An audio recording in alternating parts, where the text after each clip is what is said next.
Pada suatu kali, pergilah Dina, anak perempuan Lea yang dilahirkannya bagi Yakub, mengunjungi perempuan-perempuan di negeri itu. Ketika itu terlihatlah ia oleh Sikem, anak Hemor, orang Hewi, raja negeri itu. Lalu Dina itu dilarikannya dan diperkosanya.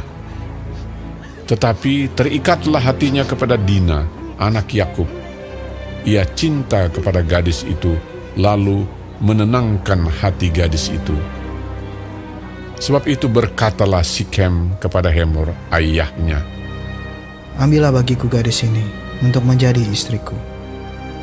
Kedengaranlah kepada Yakub bahwa Sikem mencemari Dina. Tetapi anak-anaknya ada di padang menjaga ternaknya. Jadi Yakub mendiamkan soal itu sampai mereka pulang. Lalu Hemor, ayah Sikem, pergi mendapatkan Yakub untuk berbicara dengan dia. Sementara itu, anak-anak Yakub pulang dari padang, dan sesudah mendengar peristiwa itu, orang-orang ini sakit hati dan sangat marah karena Sikem telah berbuat noda di antara orang Israel dengan memperkosa anak perempuan Yakub, sebab yang demikian itu tidak patut dilakukan. Berbicaralah Hemor kepada mereka itu, "Hati Sikem anakku mengingini anakmu. Kiranya kamu memberikan dia kepadanya menjadi istrinya. Dan biarlah kita ambil-mengambil.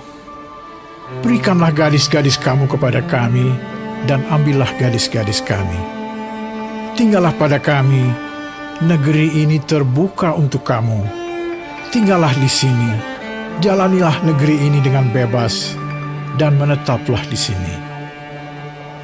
Lalu Sikem berkata kepada ayah anak itu dan kepada kakak-kakaknya, "Biarlah kiranya aku mendapat kasih-Mu. Aku akan memberikan kepadamu apa yang kamu minta. Walaupun kamu bebankan kepadaku uang jujuran dan uang mahar seberapa banyak pun, aku akan memberikan apa yang kamu minta. Tetapi berilah gadis itu kepadaku menjadi istriku."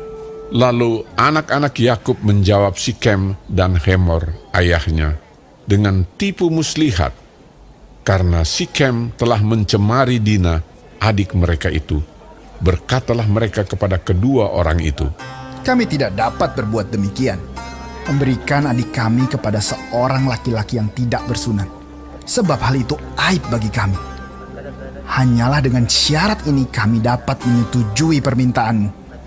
Kamu harus sama seperti kami, yaitu setiap laki-laki di antara kamu harus disunat.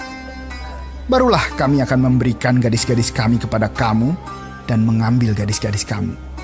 Maka kami akan tinggal padamu, dan kita akan menjadi satu bangsa." Tetapi jika kamu tidak mendengarkan perkataan kami, dan kamu tidak disunat, maka kami akan mengambil kembali anak itu, lalu pergi. Lalu Hemor dan Sikem, anak Hemor, menyetujui usul mereka. Dan orang muda itu tidak bertangguh melakukannya, sebab ia suka kepada anak Yakub. Lagi pula, ia seorang yang paling dihormati di antara seluruh kaum keluarganya. Lalu pergilah Hemor dan Sikem, anaknya itu, ke pintu gerbang kota mereka, dan mereka berbicara kepada penduduk kota itu. "Orang-orang itu mau hidup damai dengan kita. Biarlah mereka tinggal di negeri ini dan menjalaninya dengan bebas. Bukankah negeri ini cukup luas untuk mereka? Maka kita dapat mengambil gadis-gadis mereka menjadi istri kita, dan kita dapat memberikan gadis-gadis kita kepada mereka." Namun hanya dengan syarat ini, orang-orang itu setuju tinggal bersama-sama dengan kita, sehingga kita menjadi satu bangsa, yaitu setiap laki-laki di antara kita harus disunat, seperti mereka bersunat. Ternak mereka, harta benda mereka, dan segala hewan mereka, bukankah semuanya itu akan menjadi milik kita? Hanya biarlah kita menyetujui permintaan mereka, sehingga mereka tetap tinggal pada kita. Maka usul Hemor dan Sikem, anaknya itu, didengarkan oleh semua orang yang datang berkumpul di pintu gerbang kota itu. Lalu disunatlah setiap laki-laki, yakni setiap orang dewasa di kota itu.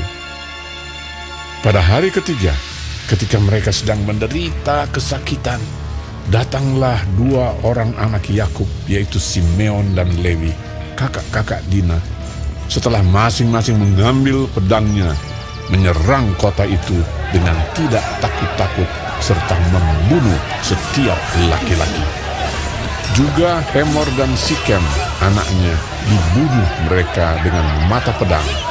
Dan mereka mengambil Dina dari rumah Sikem lalu pergi. Kemudian datanglah anak-anak Yakub merampasi orang-orang yang terbunuh itu, lalu menjarah kota itu karena adik mereka telah dicemari. Kambing dombanya dan lembu sapinya, keledainya dan segala yang di dalam dan di luar kota itu dibawa mereka. Segala kekayaannya, semua anaknya dan perempuannya ditawan dan dijarah mereka, juga seluruhnya yang ada di rumah-rumah. Yakub berkata kepada Simeon dan Lewi, "Kamu telah mencelakakan aku dengan membusukkan namaku kepada penduduk negeri ini, kepada orang Kanaan dan orang Feris. Padahal kita ini hanya sedikit jumlahnya. Apabila mereka bersekutu melawan kita, tentulah mereka akan memukul kita kalah, dan kita akan dipunahkan, aku beserta seisi rumahku." Tetapi jawab mereka, Mengapa adik kita diperlakukannya sebagai seorang perempuan sundal?